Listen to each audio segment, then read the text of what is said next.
Fresh off their first ever NBA championship, the Raptors are celebrating in Toronto. The city's mayor has declared today We the North Day, and thousands of fans took the streets for the team's victory parade.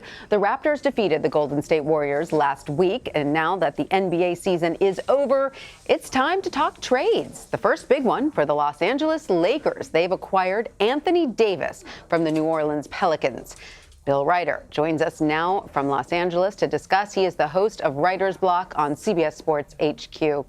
Hi, Bill. So let's start with that story about the Lakers. Anthony Davis will be paired with LeBron James and potentially more stars this summer.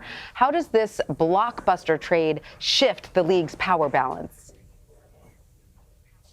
Yeah, Tanya, that is exactly what it does. The Lakers go from a laughing stock. They've been an embarrassment the last year, the last few months. It has been a soap opera, and they turn in the blink of a trade into a real contender, particularly with Kevin Durant out for at least next season with that torn Achilles. LeBron James plus Anthony Davis. They kept Kyle Kuzma in that trade, a nice young player. And there's a real sense in that Lakers organization, talking to sources, that they've got a real chance at another guy, a Kyrie Irving, a Kemba Walker, maybe a Jimmy Butler. It sounds like they'd like a point guard. Put it all together, roll it out next year, and that team is literally the betting favorite to be NBA champions a year from now. A powerhouse in the making for sure. So, Bill, did the Pelicans get enough in return for Davis? What do you think? I think they did, particularly given the context of this, Tanya. I mean, you're talking about a situation where Anthony Davis's agent, Rich Paul, effectively through the media and publicly said, we're not going to re-sign anywhere. That drove the price down for David Griffin, the new general manager in New Orleans. I love Brandon Ingram, so does he. Lonzo Ball can certainly be a nice player. Josh Hart's a nice player.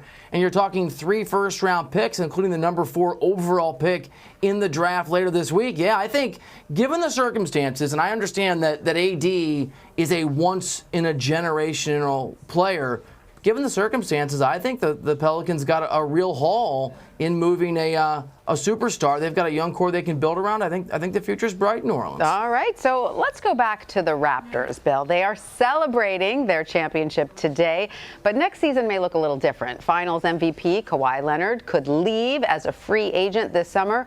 What are his chances of returning to Toronto?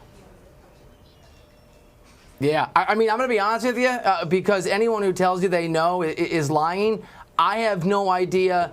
The Raptors have no idea. The Clippers, who would like to land him, have no idea. Outside of a very, very small group of people that Kawhi keeps his counsel with, it really is the great unknown in the NBA. Certainly the Raptors believe that they've got a much better chance now that they are NBA champions, and that Kawhi has experienced the way that they treated him, the load management. He feels like he trusts that organization. But to be honest, Tanya, and it's the biggest question in the NBA, because we have seen that Kawhi is literally capable of going into a team and turning them into an NBA champion. We have no idea, and I think that'll be one of the great surprises, not just stories, one of the great surprises, whatever happens come July 1st in free agency, because unlike most modern-day superstars, just most modern-day people, Kawhi is very quiet. He's not about the headlines. He doesn't want to make news, and he has kept whatever his thoughts are almost entirely to himself. So he's the wild card in this process. All right, Bill, let's talk about the Warriors. The team fell short of a 3rd straight title, and 2 of their star players, Kevin Durant and Klay Thompson, both suffered serious leg injuries in the finals. On top of that, they're both free agents. So what do you think is going to happen here? Yeah, what a brutally unfair turn of events for the Warriors and Warriors fans. What I think is going to happen is Bob Myers, who's their general manager, that organization is going to offer a max contract for the max years to each of these guys, to Klay Thompson and Kevin Durant, despite the fact that Klay will miss a big chunk of this upcoming season, hopefully back maybe February, we'll see. And Kevin Durant will miss all of next year. Now, he has a player option, so if Durant can be a Warrior and get paid to not play anyway, but I think they're just going to pony up the money. Now, it sounds like, talking to sources, it's almost a certainty. I think it's 99.999%. Klay Thompson will take that deal, will be a Warrior, will be in Golden State for the rest of his career.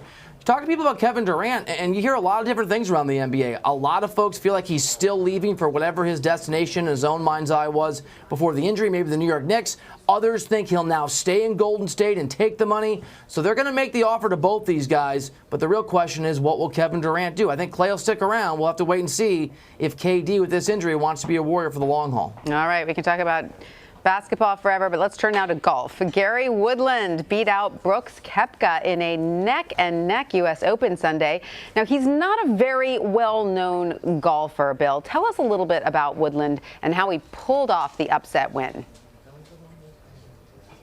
Yeah, a bit of a journeyman, fairly old at 35 to win the U.S. Open. Very well liked on the tour. This is one of the good guys out there. His personal history and some of the things he and his wife have gone through with their children, and just his golf career, this is a guy that everybody was rooting for, and he did it in a way that we haven't seen from him. He scrambled really effectively. Not a great scrambler over the course of his career, but over this 4-day tournament at Pebble Beach at the championship, he was an absolute par-making, par-saving machine. I think one of the big examples of that was toward the end of the round where he had a really bad approach shot and had to chip on the green to try to scramble, just chipping on the green to try to scramble for par. Beautiful chip, makes the putt, was absolutely calm and collected with all that pressure. So it just goes to show, if you're one of the best golfers in the world, even if no one knows who you are, and you just get it all right, you put it all together, anything can happen on any given Sunday, and Gary Woodland, proof of that. Not a big name, but certainly earned that win over the weekend against Brooks Koepka, who's been just ridiculous the last few years. Yeah, well, congratulations to Woodland. He played some beautiful golf. Bill Reiter, we thank you for that.